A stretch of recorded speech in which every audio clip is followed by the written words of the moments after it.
যদি রাসূলুল্লাহ থাকতেন, মন খারাপ আঁচ করতে পেরে কোনো এক মজলিসের শেষে আমাকে ইশারা দিয়ে ডাকতেন।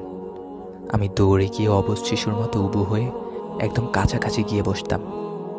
তিনি হৃদয় জুড়ানো মুচকি হাসির সাথে আমাকে জিজ্ঞেস করতেন, মন খারাপ? কি হয়েছে বলো?